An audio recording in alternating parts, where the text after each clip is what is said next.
You ever just watch a kid? Like really watch them? Not in a creepy way, just observe. Watch how they laugh at the same jokes their dad laughs at, even though they clearly don't get the joke yet. Watch how they flinch before asking a question, that little hesitation, that quick scan of the room, checking if it's okay to be curious right now, or if they should just shut up and sit down. Watch how they apologize for things that aren't even problems. Watch how they hold their fork exactly, and I mean exactly the same way their mother holds hers. Watch how quickly, how efficiently they learn to make themselves smaller, to take up less space, to be less of whatever they naturally are. You are not watching a child develop. You are watching a human being get erased in real time. And the people doing the erasing, they call it parenting. They call it love. Here's the thing nobody wants to admit, the thing that makes people uncomfortable at dinner parties. Most parents are not raising children. They are manufacturing smaller, dimmer versions of themselves. They are taking a blank slate, a genuinely free consciousness that came into the world asking why about everything, and they are systematically, patiently, lovingly beating it into the same shape they were beaten into. And they call this love. They call this guidance. They call this preparing the child for the real world. Nietzsche would call it what it actually is: destruction, the slow, methodical destruction of everything that made that child an individual. A child comes into the world as something close to a philosopher. They ask why without embarrassment. Why is the sky blue? Why do I have to go to bed? Why can't I touch that? Why do you go to work if you hate it? They touch things they are told not to touch because they want to understand textures, temperatures, consequences. They cry without apology because they are sad or frustrated, and they have not yet learned that expressing genuine emotion makes adults uncomfortable. They laugh without asking permission first because something is funny, and their joy is not yet conditional on whether the room approves. They are, for a brief and beautiful window of time, genuinely themselves, unfiltered, uncensored, undomesticated. And then, slowly, patiently, lovingly, that gets corrected. The parents call it raising. Nietzsche would have called it taming, domestication, the breaking of a wild thing until it fits comfortably into the cage everyone else already lives in. And the worst part, the absolute worst part, is that the parents don't even know they are doing it.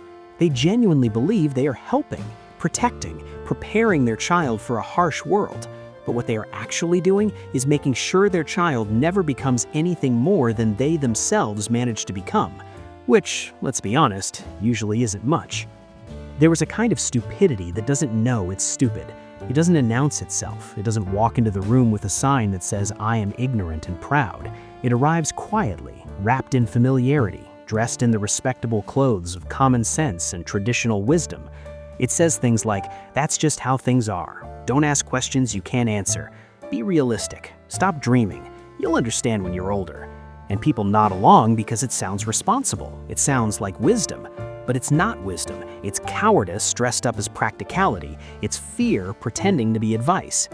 This kind of stupidity is not born, it is inherited. It passes from one generation to the next, not through genes, but through imitation, through the slow, unconscious absorption of how the adults around you move through the world without ever questioning whether that movement makes any sense. You learn how to think, or more accurately, how not to think, by watching the people who are supposed to teach you. And if those people never learn to think for themselves, if they are just repeating scripts handed to them by their parents who are repeating scripts handed to them, then what you are inheriting is not wisdom, it's intellectual bankruptcy passed down like a cursed family heirloom. Nietzsche understood this long before psychology became a formal discipline. He saw that most people do not think, they repeat. Most people do not choose their values, they absorb them from their environment like a sponge soaking up dirty water. Most people do not live their lives, they perform them. They follow a script handed down by parents who are following a script handed to them, stretching back through generations nobody can even name anymore. Nobody stops to ask if the script is any good. Nobody questions whether the play is worth performing. They just do it because everyone else is doing it, because that's what you do. Because the alternative, thinking for yourself, is terrifying. The individual has always had to struggle to keep from being overwhelmed by the tribe. If you try it, you will be lonely often, and sometimes frightened, but no price is too high to pay for the privilege of owning yourself. That's Nietzsche, and he was right. But here's the tragedy. The real tragedy is not that most people never pay that price. The tragedy is that they make damn sure their children don't either. They see their child starting to think independently, starting to question, starting to become something unique, and they panic, and they correct it. They smooth it out. They sand down the edges until the child fits neatly into the box labeled normal. Let's be specific here, because vague philosophy is useless. What exactly do most parents teach their kids? Not the things they say they teach, not the values they post about on social media, the things they actually demonstrate through their behavior, through their reactions, through the environment they create day after day. They teach 4 things above all else, and every single one of them is poison, slow-acting, deeply embedded poison that will ruin that child's entire life. First, they teach obedience to authority. Not reasoned respect, not cooperation based on mutual understanding, blind, reflexive obedience. When an adult speaks, you stop thinking and you comply. Sit down, be quiet, do what you're told, don't ask why. And look, when the kid is 3 years old and about to stick a fork in an electrical outlet, sure, fine, obedience in that moment keeps them alive. But somewhere along the way, that emergency response becomes the default mode. The lesson never evolves, it just solidifies into a permanent feature of their personality. The child grows up and the instinct remains, hardwired into their nervous system. Find the authority figure and obey them. Boss, government, doctor, tradition, expert. Whoever's loudest, whoever has the most credentials, whoever seems most certain becomes the guide.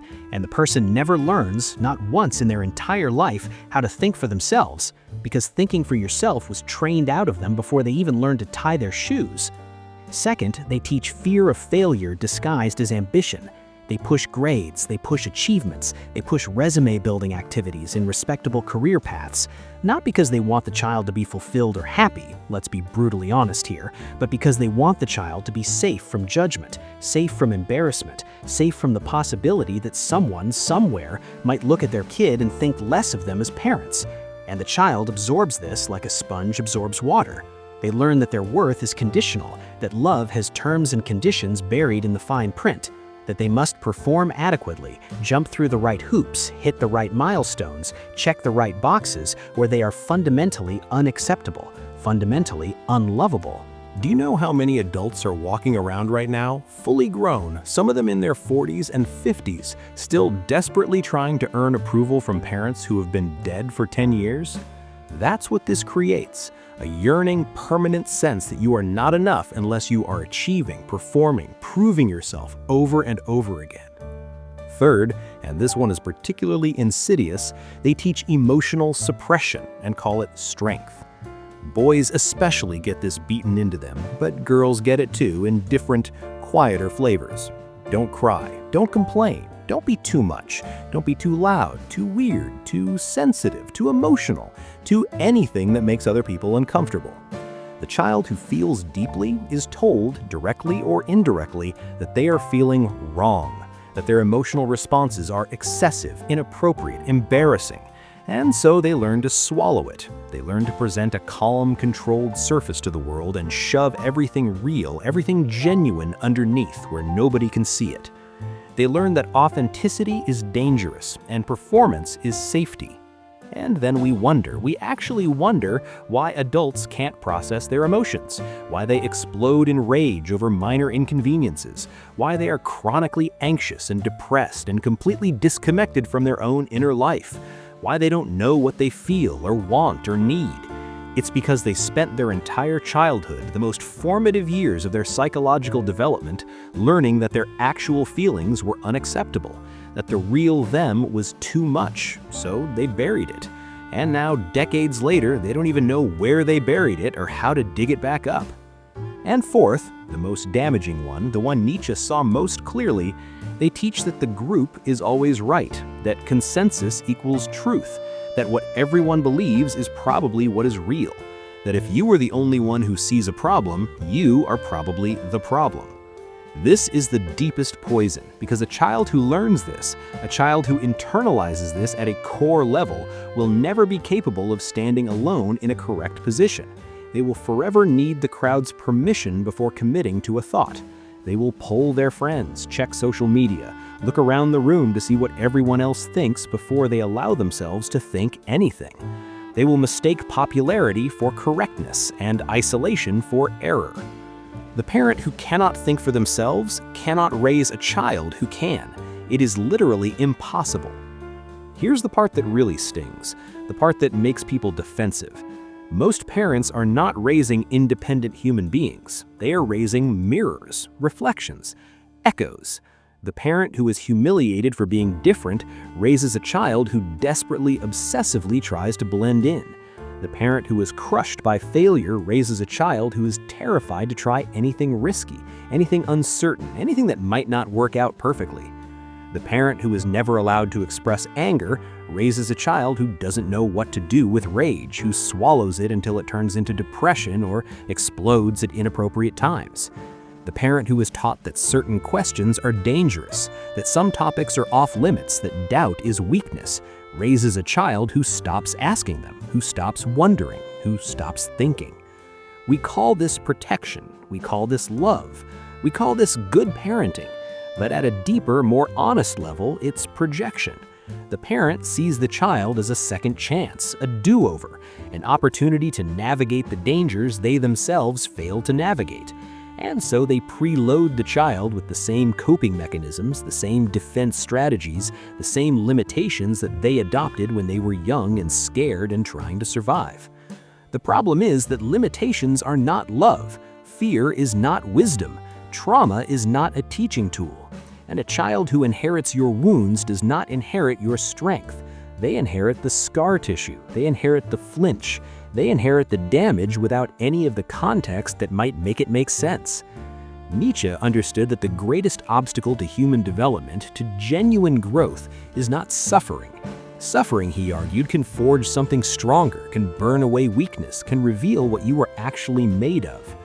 The greatest obstacle is the refusal to look at yourself honestly and ask the hard questions. Is this actually good? Did I choose this, or did it just happen to me? Am I living, or am I performing? Am I thinking, or am I repeating? Most parents never ask this about themselves. They never examine their own beliefs, their own values, their own choices. They just accept whatever was handed to them and pass it along. And so they cannot possibly model genuine thought for their children. They cannot teach what they have never practiced. He who cannot obey himself will be commanded. That's Nietzsche. The parent who has not mastered themselves, who has not done the hard work of self-examination and self-creation, will inevitably impose their unmastered chaos onto their child, their unprocessed trauma, their unexamined assumptions, their unquestioned fears. All of it gets downloaded onto the next generation like a virus spreading from one computer to another. So what happens? The child grows up, gets a job they don't particularly like, gets married to someone they don't particularly understand, has kids of their own, and they repeat the cycle. They pass on the same fears, the same limitations, the same intellectual and emotional cowardice they inherited, and they never once stop to ask if any of it was necessary, if any of it was true, if any of it actually served them or just kept them small and scared and manageable. They just do what was done to them because that's what you do. That's how it works. That's tradition. That's normal. And normal, in case you haven't noticed, is another word for broken, but everyone's too polite to say it. Every few generations, maybe every few dozen kids, one escapes. Not because they had perfect parents, not because they got lucky with their genetics or their circumstances, but because something in them, some stubborn, irritating, unkillable core, refused to be fully absorbed by the herd, refused to stop questioning when questioning became inconvenient or socially awkward, refused to close their eyes when the crowd insisted the darkness wasn't real, that everything was fine, that this is just how things are. Nietzsche called this the will to power, and people misunderstand this constantly. They think he meant power over others, domination, control, force, but that's not what he meant. He meant power over yourself, the capacity to impose form on your own existence instead of accepting whatever society tries to force onto you. The ability to choose your values instead of inheriting them passively. To take the raw, painful, chaotic mess of your life and shape it into something that is actually yours. Something that reflects what you genuinely believe and want and are, not what you were told to believe and want and be. He called the person capable of this the Ubermensch, the overman, the person who has overcome. Not overcome others, overcome themselves, overcome the programming. Not a god, not a superhero, not some impossible ideal, just a human being who did the difficult, unglamorous, deeply lonely work of becoming themselves instead of becoming what they were told to be. And this person, this rare person, does not emerge from comfort. They do not emerge from safety or protection or careful guidance. They emerge from friction, from conflict, from being told one thing by everyone around them and feeling something completely different inside and choosing, slowly and painfully and repeatedly, to trust the feeling instead of the crowd. They emerge from being wrong, publicly wrong, humiliatingly wrong, and surviving it. From learning that failure is not fatal, that embarrassment is temporary, that you can be rejected and misunderstood and dismissed and still wake up the next morning and keep going. They emerge from the willingness to be misunderstood by their parents, by their peers, by society at large, and to bear that misunderstanding without letting it destroy them, without letting it convince them that they are the problem. You cannot create this person by protecting them from everything that might hurt.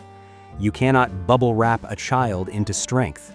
You create this person by teaching them that hurt is survivable, that failure is not the end of the world, that being wrong is part of learning, that discomfort is not danger, that you can fall and get back up, that you can be rejected and still have value, that your worth is not determined by other people's opinions or approval.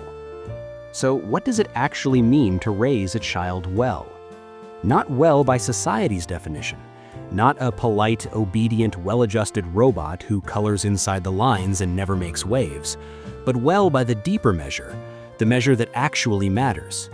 A child who can think, a child who can stand alone when necessary, a child who can become genuinely themselves instead of a poorly made photocopy of you or whoever they think they are supposed to be. It starts with something almost no parent does naturally, something that goes against every protective instinct, letting the child be wrong. Not wrong about facts, you can correct those. 2 + 2 is 4, not 5, that's fine to correct. But wrong in their opinions, wrong in their attempts, wrong in their conclusions, wrong in their guesses about how the world works. The instinct of every loving parent is to save the child from failure, from disappointment, from the painful experience of being incorrect. But a child who never fails, who is always caught before they hit the ground, does not learn that failure ends. They believe, somewhere deep in their nervous system, that failure is permanent, fatal, the end of everything. And so they become incapable of taking any real risk. They spend their whole life playing it safe, staying small, never attempting anything that might not work out perfectly. And playing it safe means never becoming anything real or interesting or worth remembering. It continues with taking the child's questions seriously. And I mean actually seriously, not humoring them in that condescending way adults do, not patting them on the head and giving them a simplified answer designed to shut them up. Actually engaging with the question. Actually saying, you know what, that is a really good question and I don't know the answer. Let's figure it out together. Or better, even better, let's sit with not knowing together.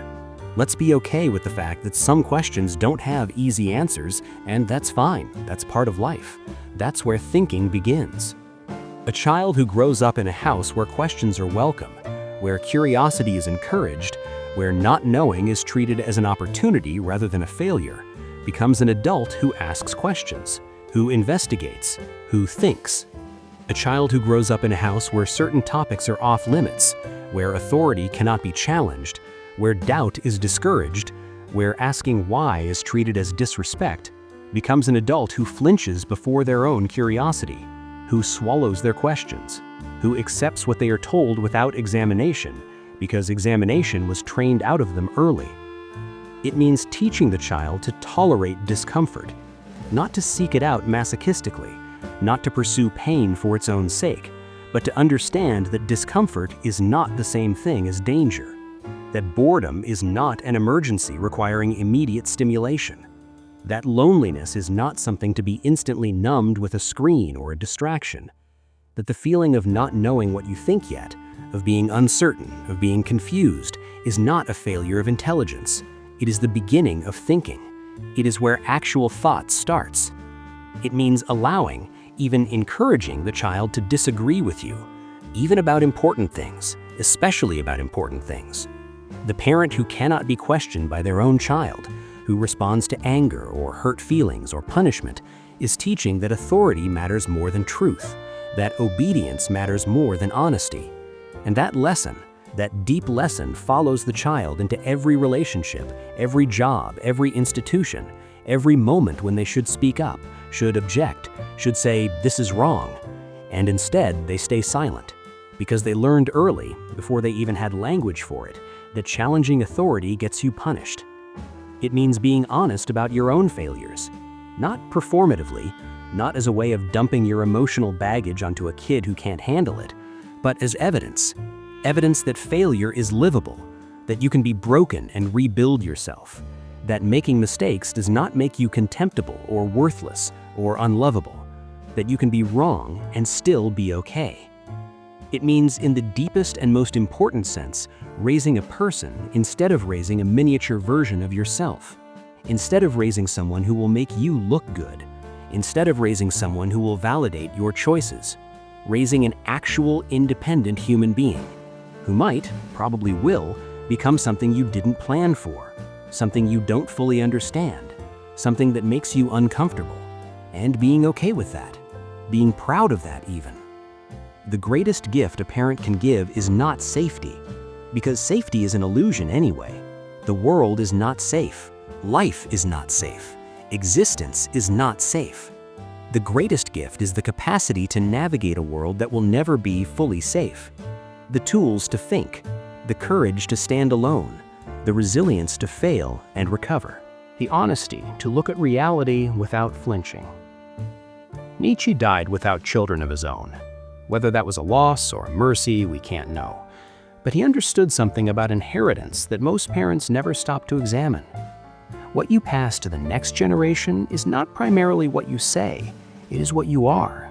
It is the quality of your attention, the depth of your honesty, the breadth of your courage, or the absence of those things. Children don't listen to your words, they watch your life. They absorb your example. They become what you show them, not what you tell them. A parent who has never questioned their own beliefs raises a child who doesn't know that beliefs can be questioned, who thinks that doubt is weakness and certainty is strength. A parent who has never sat with uncertainty, who always needs an answer, who can't tolerate not knowing, raises a child who is terrified of ambiguity, who needs everything to be clear and simple and certain, who falls apart when life gets complicated. A parent who has never disobeyed anything, not a rule, not a consensus, not a tradition, not a quiet internal pressure to be less than they could be, raises a child who obeys everything, who never rocks the boat, who never makes waves, who spends their entire life trying to be acceptable. And the world is full, so painfully full, of people like this. People who obey everything, who stand in the right lines, who say the right words, who hold the right opinions for their particular tribe, who never question, never challenge, never think, who wake up at 50 years old and feel, beneath all the accumulated correct decisions and proper choices, a quiet, sourceless grief, the grief of a life that was performed instead of lived. The grief of realizing too late that they never actually became themselves. They became what they were supposed to become, and it's not the same thing. This is what the herd produces. Not monsters, not villains, just absences. Just people-shaped spaces where a person might have been, where a unique consciousness might have developed, where something genuine might have existed, but didn't, because it was corrected out of them before it had a chance to grow. The question, the only question that matters, is not whether you love your children. Of course you love your children. Every parent loves their children, even the terrible ones. Love is not the issue. The question is whether that love is big enough, brave enough, honest enough to want more for them than safety, more than acceptance, more than fitting in. Whether it is strong enough to model something actually worth imitating instead of just passing on your own damage. whether it is courageous enough to let them become something you didn't plan for, something you might not even recognize, something that might make you uncomfortable or confused or even a little bit scared. Nietzsche wrote, "One must still have chaos in oneself to give birth to a dancing star." Read that again. One must have chaos in oneself to give birth to a dancing star. The child who becomes something rare, something real, something free, that child was not protected from chaos. They were not shielded from uncertainty or difficulty or confusion. They were taught to dance in it, to move through it, to use it. And the parent who teaches that, who holds their own uncertainty without collapsing into fear, who tells the truth even when the truth is uncomfortable, who loves fiercely without needing the child to stay small and manageable and easy, that parent is doing something genuinely difficult, something the herd will never understand or appreciate, something that might not even be recognized or acknowledged until long after the parent is gone. But maybe, years later, decades later, that child, now grown, now tested by life, now standing alone in some difficult moment, will reach inside themselves looking for guidance, and they will find something solid. Not a rule, not an instruction, not a voice telling them what to think or what to do, just a quiet, unshakable knowledge that they can think, that they have always been capable of thinking, and that someone, once, believed that about them before they believed it about themselves. And that might be enough.